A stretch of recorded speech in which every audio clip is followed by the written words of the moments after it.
Off top, which NFL franchise has the most Hall of Famers? You guys know? Play music. This is the Domonique Foxworth Show. Welcome to the Domonique Foxworth Show. We're joined, as we always are, this time of week.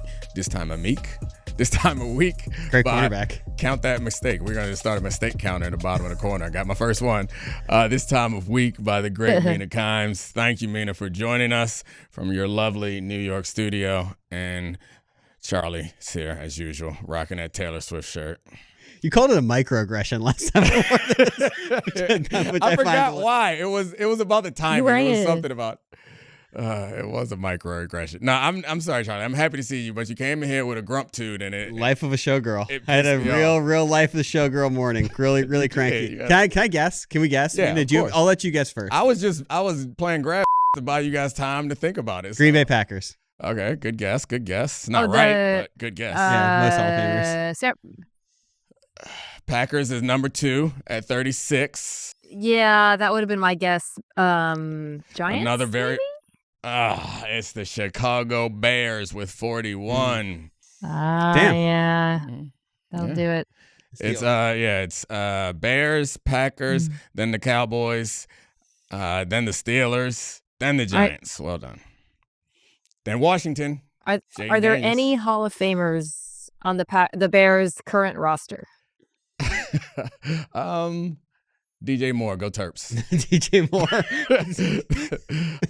Do you think they're going to keep him after the trade deadline? Probably not. I mean, I feel like they don't. He's clearly not the number one at the Doomsday now. He would seem like, I guess it's his age is the problem, because he would seem like the perfect type of player for what, I mean, honestly, any like innovative coordinator would want to do. Is like he has that Debo's in him, and he could use that. Like I would think that an offensive coordinator who was creative and wanted to create mismatches would love DJ Moore. Oh, well. It's interesting. I feel like Luther Burden's taking his target share. I mean, he had not yet, but I feel like that's going to happen over the course of the season. And we've heard all the stuff from the offseason about DJ Moore with the loafs and stuff. I don't know. It's a weird situation. Anyway, we actually have it's a pretty unbalanced slate this weekend. There's some really good games, and then the drop-off is pretty steep. But we're going to do the same format, good games, some good bad games, and a few extra games at the end with different denominations. Mina, do you want to go first? Do you have a good game for this week? Sure. My good game is Seahawks Jaguars. Yeah. Jaguars fresh off of being the Kansas City Chiefs in prime time, and the Seahawks fresh of narrowly losing to the Bucs, but the offense went crazy. A lot of injuries in the back end of that defense, which is something to monitor going into this one. But I feel like I'm getting good handle on the Seahawks and who they are, and I think in the defense is healthy, they'll be fine. But I think the offense is genuinely a really impressive passing attack.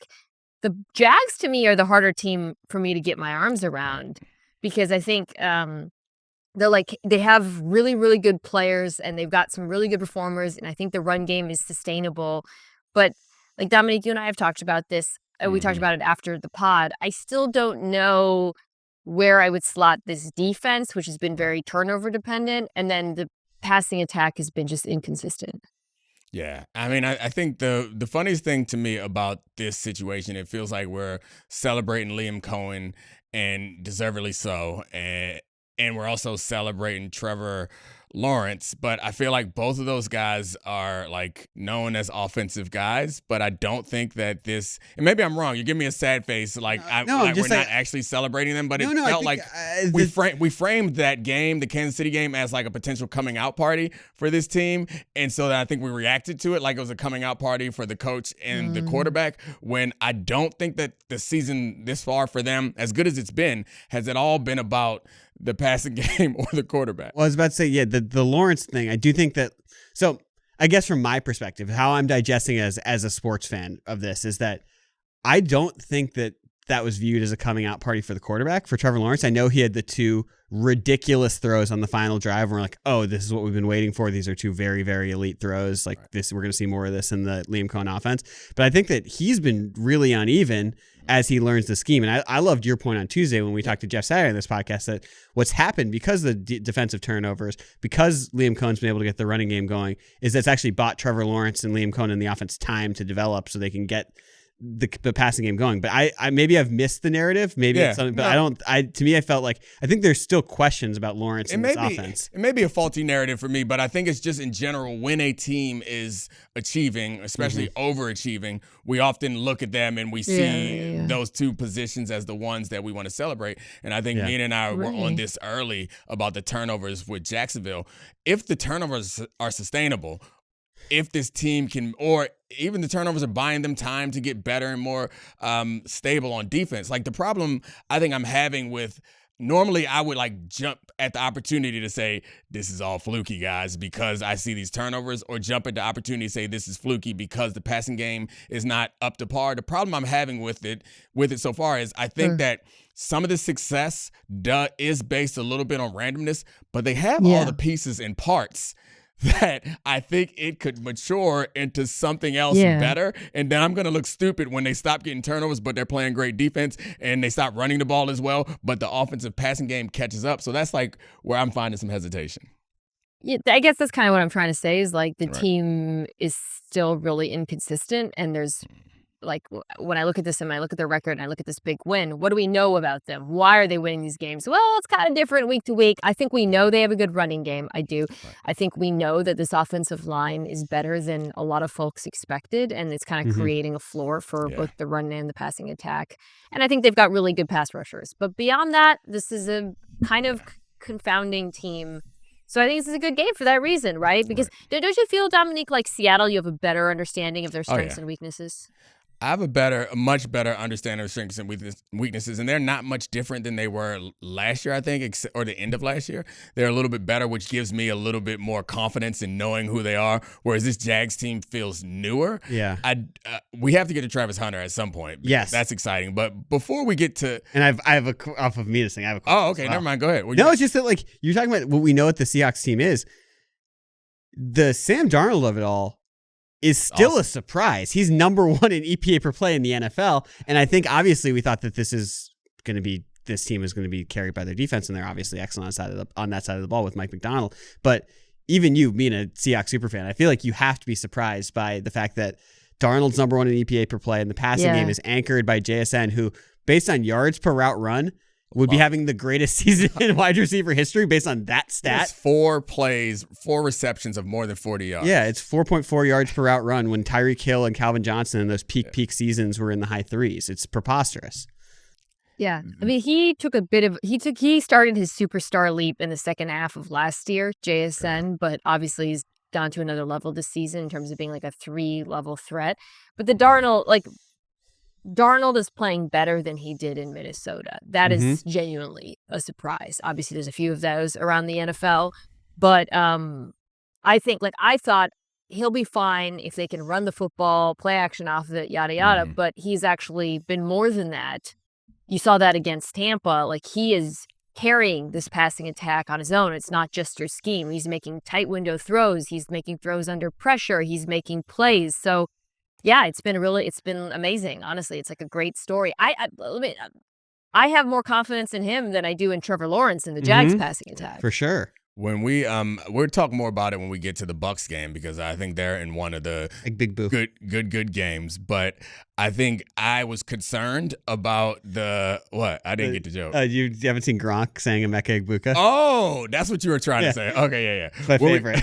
Big boo. When we get there, I'll have some more about the Bucs offense in particular. But the rewatch of this game, I was expecting more issues with the Seahawks defense than I actually saw. Yeah. So, like, I didn't see the defense as being terrible. I felt like Baker, it was good scheme stuff. It was a lot of screens, and a lot of those things, but it's a lot more of, it didn't seem like it was replicable. Like, this isn't going to happen week after week. So I wasn't concerned about that defense. I'm looking forward to this matchup. Yeah. With some health. So Travis Hunter, this was the breakout. I mean, obviously, look, he got eyes. Like, beyond breaking the tape, every time he catches the ball, he seems to jump cut and make 2 defenders miss. Yeah. So, like, it's kind of sick. But you saw that he played, 39% of the defensive snaps. He had the 3 awesome plays on offense. It seems clear that whatever their plan was for him leading up, it was going to be with some sort of Monday night football coming out party for him. Like, it seemed as... looking back on everything they did up to this point, it was like, this is the moment. And we're super critical, I think, week one of Liam Cohen, the way that he tried to use Travis Hunter.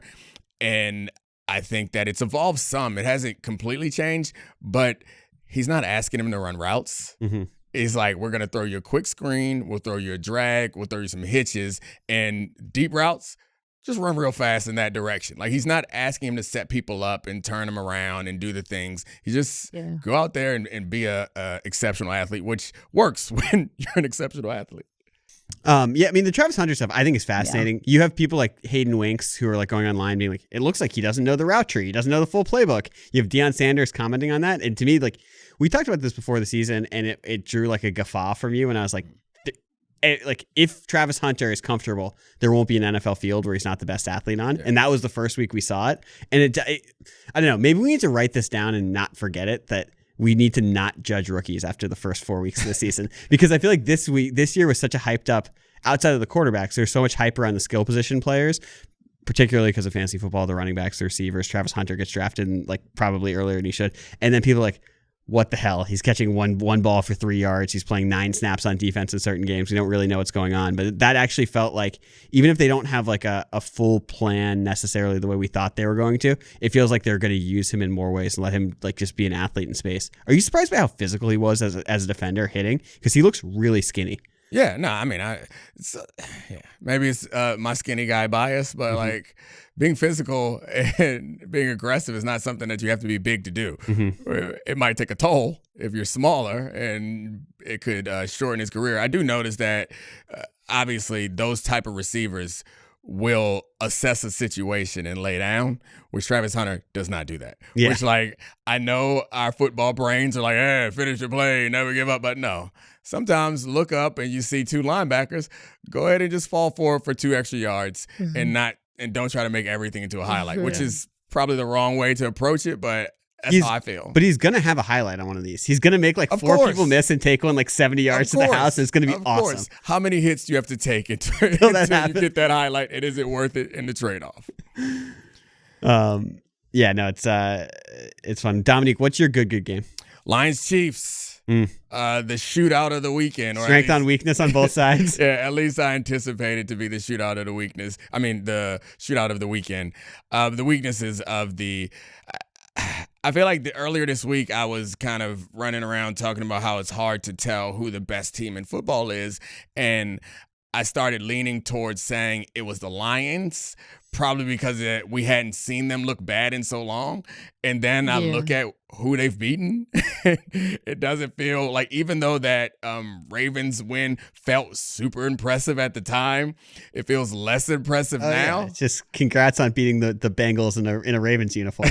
Right. So like now I was going into this early in the week saying like, this is going to be a real test, another test for the Chiefs. Are the Chiefs really back? And I think I'm leaning the other direction. I think the Chiefs have the advantage going up against second string corners when they have a much more effective receiving core, an offensive line that can protect. They surprisingly found some way to run the ball more effectively. And the point I was making about the Lions is, I don't know, was it fool's gold now that we look back at what they've been doing to these? I mean, not fool's gold, but like... Yeah, I think that'd be too far. Yeah, they're beating the dog out of the teams that they're supposed to. But I guess I put them at the number 1 spot, and I don't feel like they are the number 1, clearly the number 1 team. It's just we haven't seen them, or I haven't seen them look bad since week 1. Yeah, I think recency bias is a little bit boosting them up for all of us, but I also think...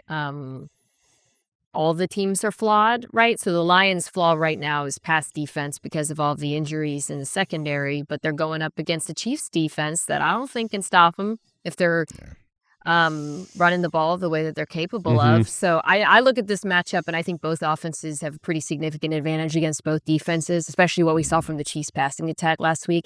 It felt sustainable, and it certainly feels sustainable against a defense that, to Dominique's point, is playing backup cornerbacks across the board. I think the Chiefs are going to create a lot of miscommunication amongst them on the back end with all the stuff they do in terms of like the 4x1s and the bunches and all of that. So to me, this feels like a who has the ball last kind of game.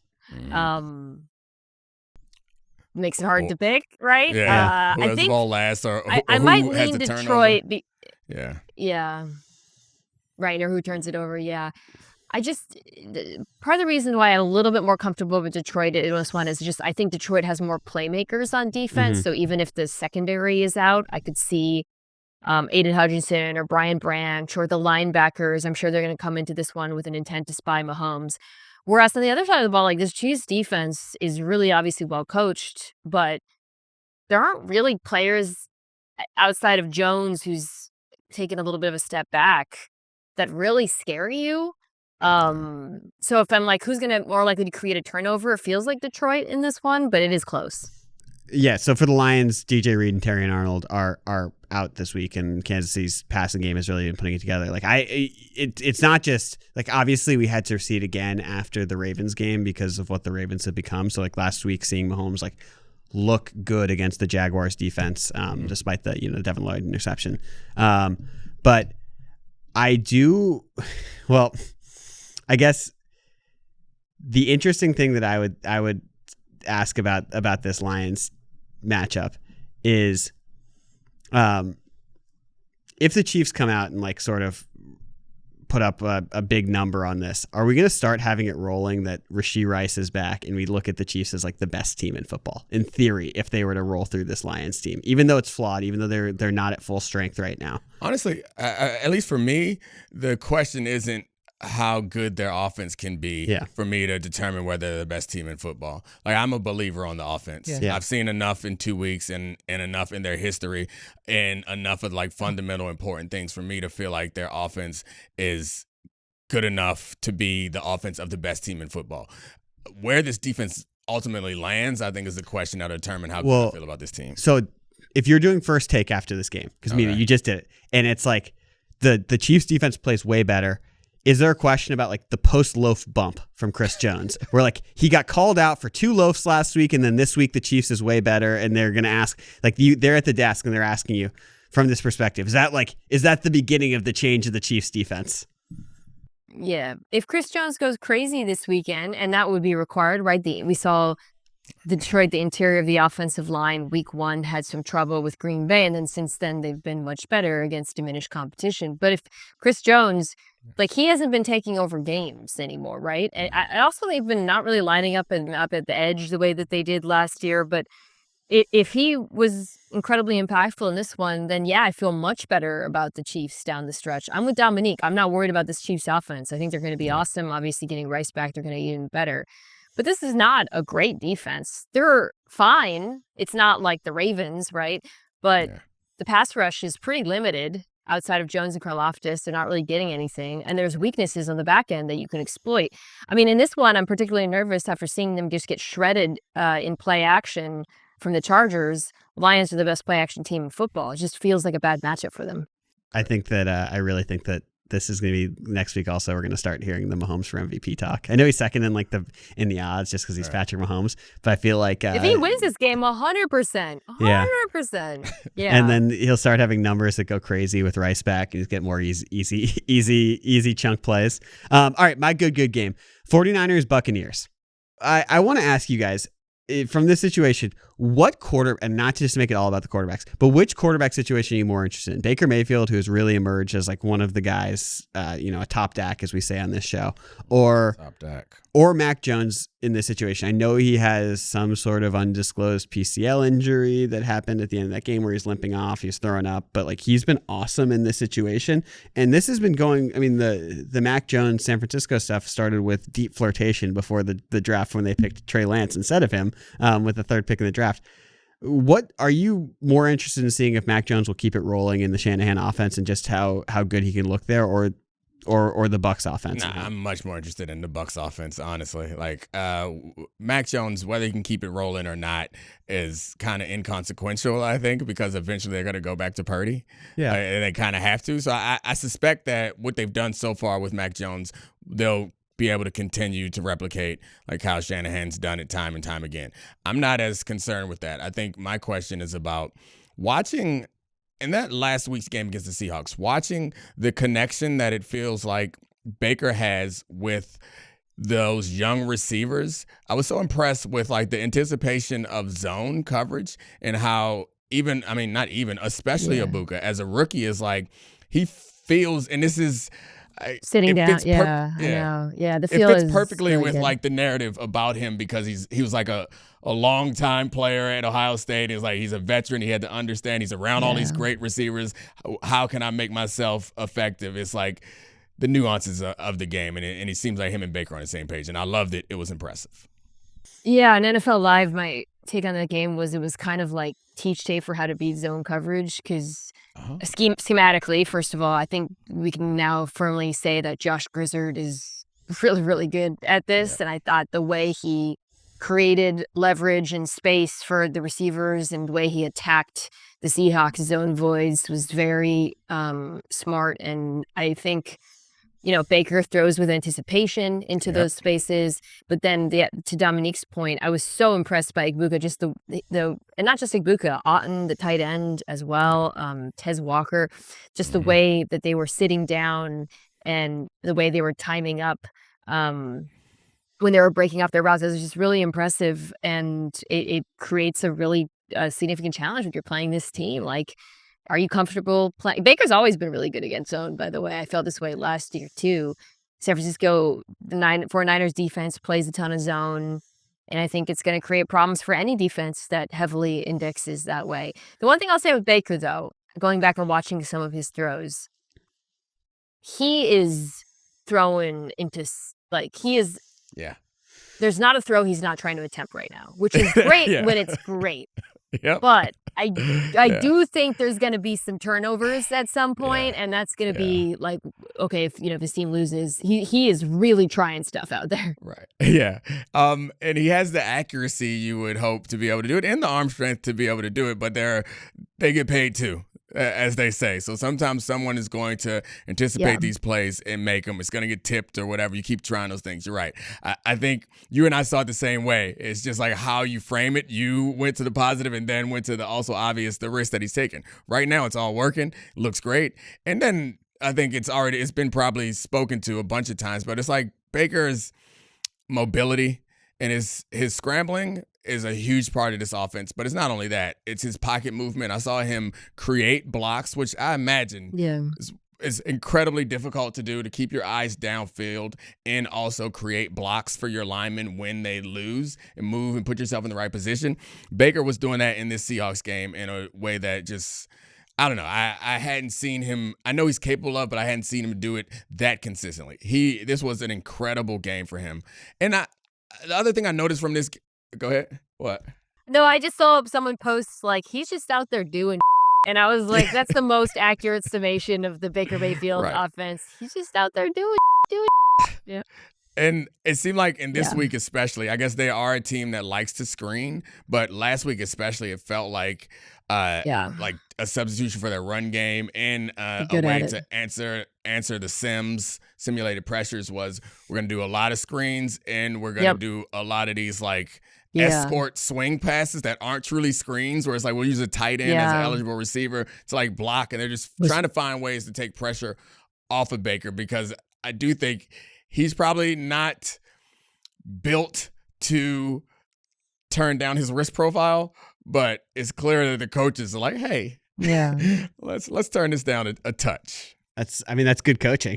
If you're baking in layups for the fact that I saw you make a face. You smiled. Was it because I said Sims? Yeah. Yeah. Okay. Because I did an impersonation of Domonique last week that he didn't love, and I said exotics, and he's like, that's wrong. I don't say exotics. And I realized afterwards I should have said Sims in the in simulated pressure. That was the mistake, and I realized it there. I have one more good game. Oh, but there's Sims, there's creepers, there's replacement pressures, there's different kinds. You have to be specific. Creepers. Oh yeah, and then we can talk about palms, which whenever Domonique says palms coverage, he instinctively goes like this and goes palms up. That's because that was our check. Yeah. You're on the field. If they motion from 3x1 palms to 2x2, you got to go palms. Yep. And check it to palms, which you know what it is now because I taught you. 100%. Yeah. By the way, something that probably the Niners will do that in this game. Yes. By the way, the Niners. Yeah.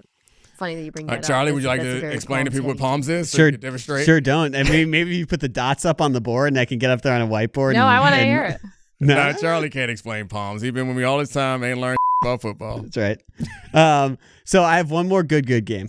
It's cover 2 or cover 4 based on what the number 2 receiver does. Thank you. I knew that. This is what I like to call the bad faith take game, which is Bears Commanders, where after this game, there will be people making bad faith takes about Jaden Daniels or Caleb Williams. But I think it's a really interesting game. I mean, I think that debate. Yeah. Yeah. You just got a glimpse into your future next week, Mina. But I actually think it's a really interesting game. You have Ben Johnson coming off a bye, where I think that the Bears offense will be pretty organized and look pretty good against the Commanders defense, which is certainly slow at the linebacker level. And I assume that someone as good as an offensive schemer as Ben Johnson will try and exploit.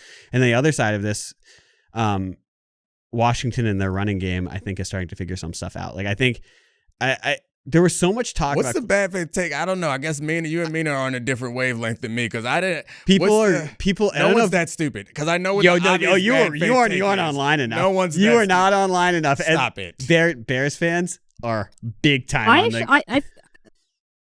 don't know about that, but I think this game. I think you're going to avoid really stupid narratives because I think the defenses are kind of about equal.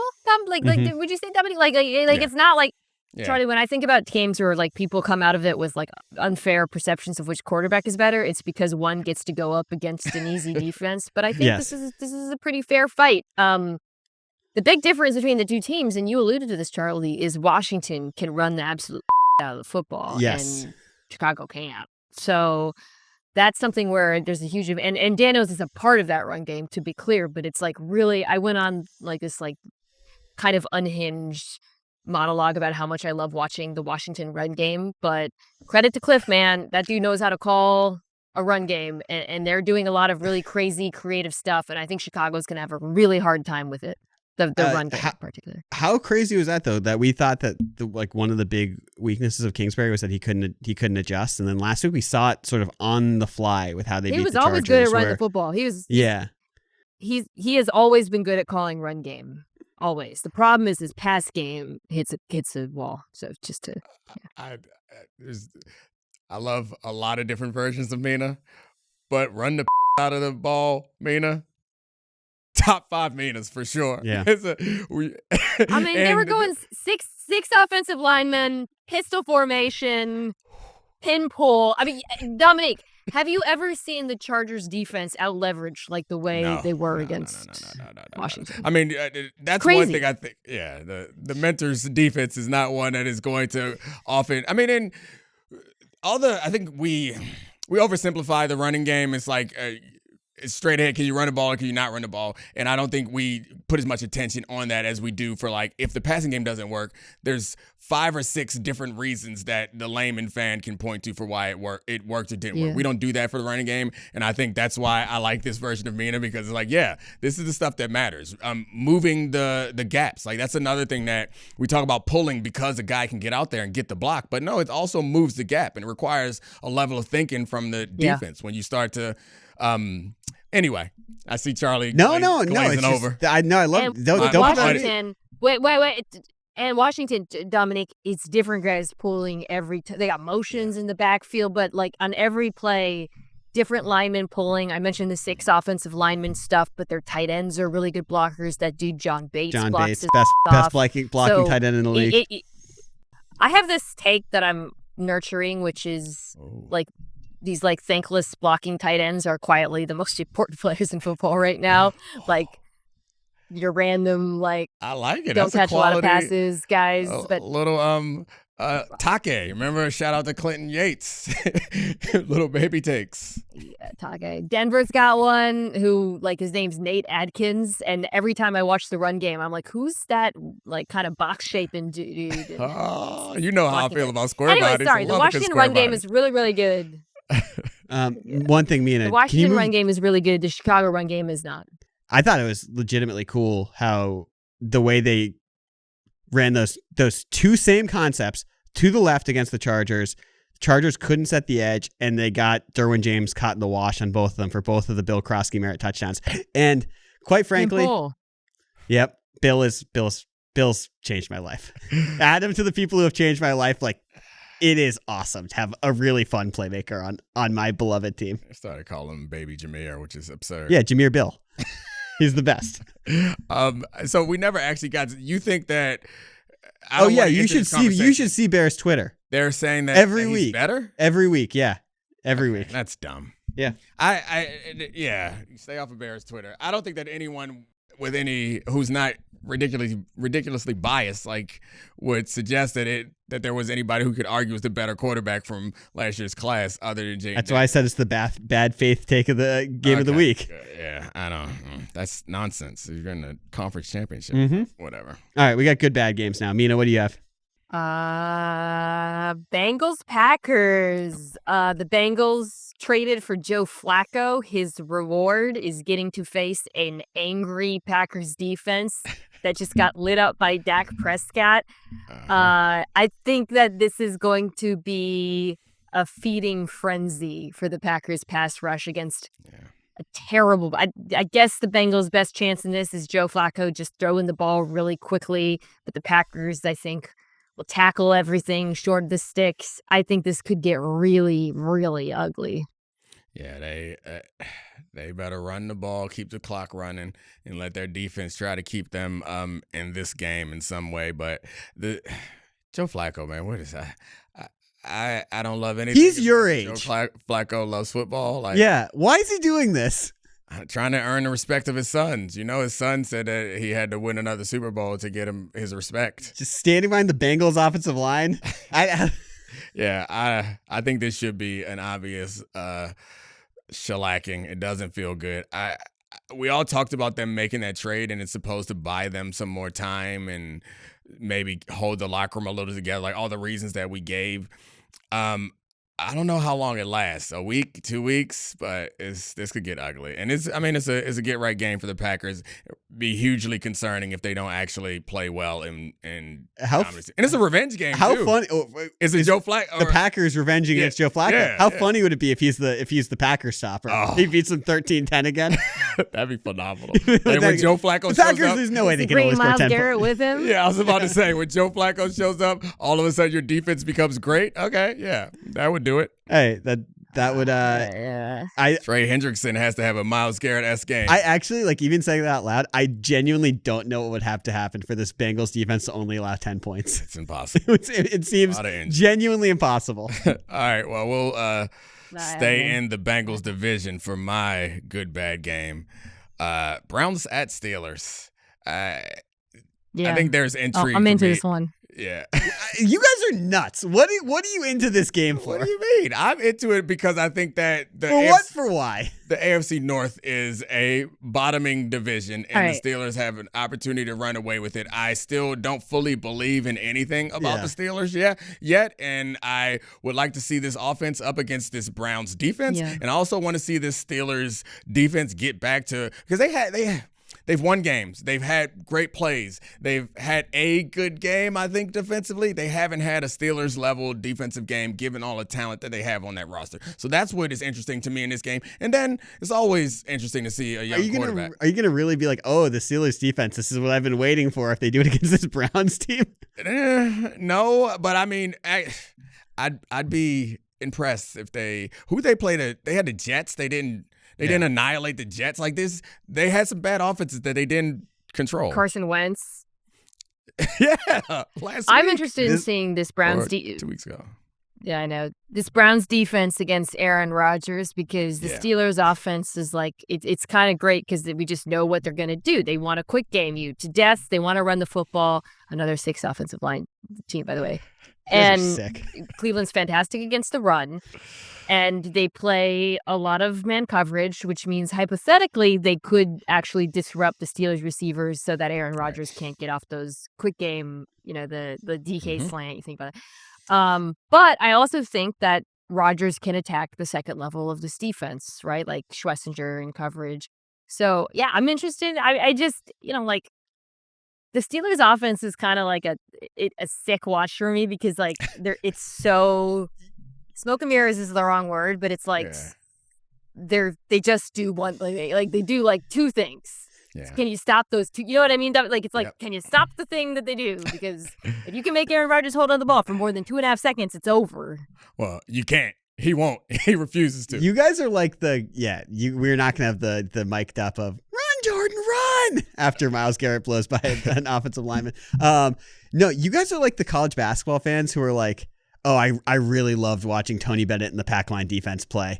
Who cares if it was 36-24 in a full game? Like that's supposed to be an insult. Or yes. you think you're making fun of us? I don't know those people, but if they get joy out of that, then let them have joy. By the way, you know what I like? Let them have joy. No 6-0 line. I'm the judgment of joy. Okay. I like the Browns rookie class. We've crapped on the Browns so much as an organization, rightfully so. But they sort of nailed their rookie class, whether it's Mason Graham, Quinshon Judkins, Schlesinger, Harold Fannin.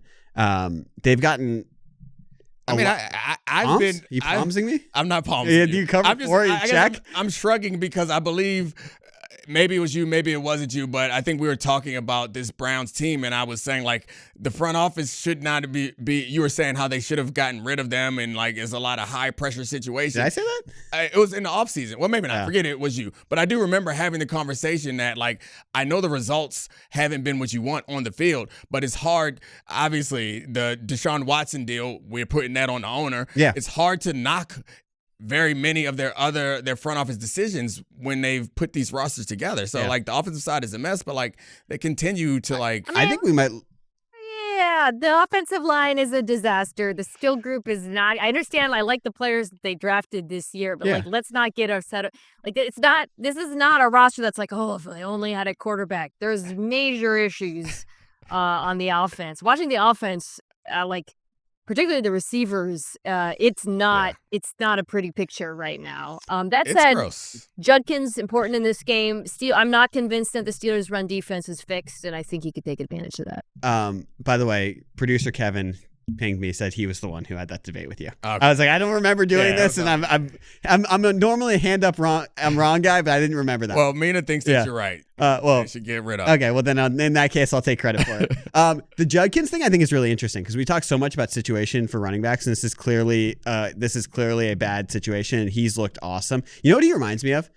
He reminds me of the second year of Ezekiel Elliott, not the first year when he was super fast and explosive and cutting, but like post Cabo Zeke after the suspension when he was like a little bit thicker and more powerful and ran like a more athletic Isaiah Pacheco. He's a really interesting player because there was so much hype around Trevion Henderson in the preseason for being a pass catcher, this explosive guy, and Judkins has been awesome. Was it? Yeah, it's just interesting. I thought his college tape was as good as Henderson's, but obviously the draft, right after that he gets accused of domestic violence, and then there's the off season where he's not with the team, so it was kind of a weird, there's a lot of reasons why he didn't get a lot of attention going into the season. I just thought it was interesting. I thought even beyond the, I don't know. I guess it was just the. Again, this is fantasy football shaping my stuff. I thought that other running backs, even beyond the domestic violence stuff, were so much more hyped going into the season because of the way that he played. All right. My good bad game is Cardinals Colts. I think that if I had to guess that the Colts are just going to roll this Cardinals team, the Colts seem to just roll bad teams. The Cardinals, the two things I'm interested in are, one, I want to see if Marvin Harrison Jr. continues to play well because we on this show talk about empathy a lot. 2 weeks ago when the first half that Marvin Harrison played was as sad as I felt. We don't talk about empathy a lot. You make fun of me because occasionally I feel sad for people. That is us talking about empathy. It's like, I'm like, damn, that sucks for the guy. You're like, he's a bum. That is us having conversations about empathy. That's right. Well, I felt bad. I thought this was going to a DeMarcado conversation, not a Marvin Harrison conversation. I thought you were going to talk about the DeMarcado. How'd you feel about DeMarcado? Did you think he deserved it? Oh, I thought that Jonathan Gannon, his post game thing. What did he say? It was how did this week go? It was dope as hell or something. I didn't even see that. They asked how they've come off. I gotta find the clip. I might be I'm pretty sure he said dope as hell. He was like, they're like, how has the week been coming off of that performance? He's like, our response has been dope as hell. I was like, his apology where he also re-blamed. Too many millennials. I'm, you know how bad you have to screw up to have people feeling sorry for the guy who dropped the field the football at the goal line? Yeah, the best thing that ever happened to him was Gannon's reaction, because then everybody was like, "Ooh, too far!" immediately. Yeah. I think you're right. This is it's gonna be well. The Cardinals, anything can happen with this team. They're the reason. They're hilariously. Like that's the funniest part. Like we didn't make nearly enough of how they lost that game. Not just the DeMarcado play, but like the way that the interception, fumble, touchdown type of thing. And I know that wasn't nearly as bad of a play. Like that could happen. Like the ball. No. It was really awful. Yeah, that could not happen. Name the last time that happened. It doesn't happen. Game-winning touchdowns are not scored off of interceptions, fumbled when no one even stripped it. Self-fumbled and then kicked it to the end zone. No, that could not happen. That does not happen. That's more ridiculous. That's more rare than the DeMarcado play. No. Than the face mask fumble. But it was less of a the bad backhanded intentional grounding. That game was anything can happen with them. Yeah. I mean, I don't know. The interception, fumble, touchdown genuinely looked like little kid soccer. You know, when they all run in a blob towards the ball. There was like just a mass of bodies moving towards it. It's in the future, Mina. Little kids, soccer. I'm gonna be Jonathan Gannon on this side. Finish the play. I'm not insinuating that I'll punch children. I won't. I won't bad punch slaps.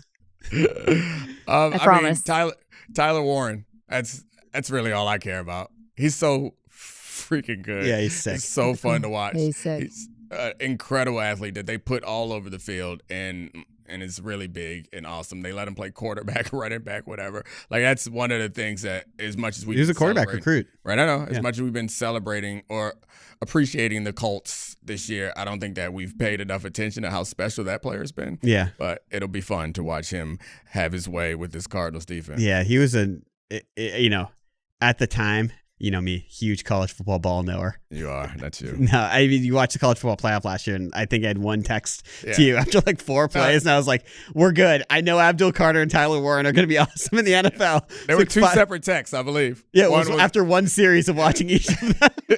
It's ridiculous. Yeah, I mean, like, it's not really hard to see. The one sicko game I have this week is Pats Saints. And this is, I think I feel about this game the way that you feel about Steelers Browns, which is I'm just excited to watch the Drake May breakout happen. And I think that he is like a really exciting, aggressive playmaker. And on the other side of it, the Saints have been like shockingly competent despite being a bad football team. And I think that this could be a more competitive, more interesting and fun game than you see when you just see the billing of what should be a bad Saints team against this Pats team. Yeah, I think that's fair. I mean, the Saints defense is they're well coached, and they have you can tell that they're game planning for specific opponents, and they don't have a dominant pass rusher. Like Krog Granderson's been pretty good for them, and they don't have like superstars in the back end, but they're starting to get like decent play from young players. Which, if you're a Saints fan, like it's kind of just all you're hoping for this season. Like McKinstry, Sanker, you just want a few guys that you can kind of hang your hat on going into next year. And so they're not a terrible team at all. Like I'm watching some teams around the NFL or some units and thinking like that's a terrible defense, that's a terrible offense. I actually don't feel that way about either side of the ball when I watch the Saints. Yeah, I mean, I cannot get up for the sicko game in the way that you can, but I think that Drake May, what he did last week in that primetime game was really fun. And I think Mina's right about the Saints not being terrible, but still, like they still aren't good. I'm not excited to watch. There's nothing about that team that's like on Desmond Ritter watch. Like I know he's been the ceiling better than we expected, but pretty low. Spencer Rattler. Oh, my bad. Don't worry, it's the same guy. Rattler. Don't worry about it. Rattler. How dare you? My bad. It's one of the liberties that I take. I'm really enjoying the Diggs revival. Yeah. Also, in addition to the Drake May breakout, the flip side about Stephon Diggs looking like prime Stephon Diggs again is pretty cool. Yeah. If your quarterback is on the verge of breaking out, go get Steph Diggs. When he retires, maybe he could be like the coach that they bring in to fix these quarterbacks, because when he shows up, quarterbacks get better. The thing I was laughing about was them calling that the revenge game against Buffalo, as though the game last year didn't happen with the Texans. Forget it. It didn't happen. It was over. It doesn't matter.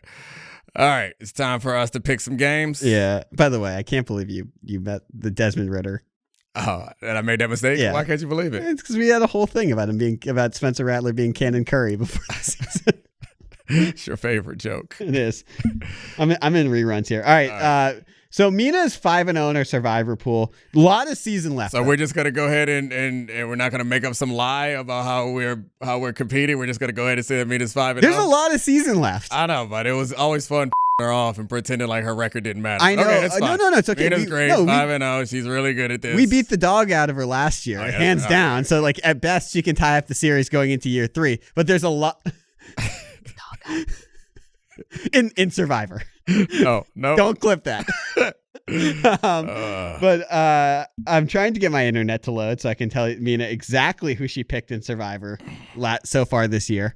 5-0. We're 2-3. I might be the worst Survivor pick. All right, let me pick this week. All right. You pick every week. We've picked the Cardinals, Commanders, Packers, Chargers, and Colts. Cardinals. So I could go. Steelers, Browns. Yeah. Love the way the boards fell for us. We're gonna use our Steelers pick. Is that what you're gonna go with? I think so. Or Cowboys, Panthers. It's up to you. Over the Browns? Ooh. Yeah, that defense is a little scary. Chargers over the Dolphins. A lot of injuries. It's getting ugly. Rams over the Ravens. Give me that. Rams? Give me that. Rams? Give me that Rams. All right, we're taking the Rams. Yeah. Mina's already taken the Rams. So you're off the board for you, Mina, are the Steelers, Rams, Bucks, Ooh, Texans, Broncos, and Lions. Jets. Forgot about that one. Mina, take the Broncos over the Jets. You've taken the Steelers, Rams, Bucks, Texans, Lions. Oh. I will take... Yeah, I'll take the Broncos over the Jets. Now you're going to lose because you took my advice. You should have gone with your gut. Though? What if it gets... Now, yeah. Never mind. Packers over Bengals. Keep me away from Dominique's terrible... Sorry, yours is locked in. You picked the Broncos. We'll just see whichever one loses, and then we'll sign it to her. She said them both. Thank you, Mina. You're the best. Appreciate it. See you next week. Thank you, Charlie. Thanks to all our great producers. I love you, Pavel. We out. This is the Domonique Foxworth Show.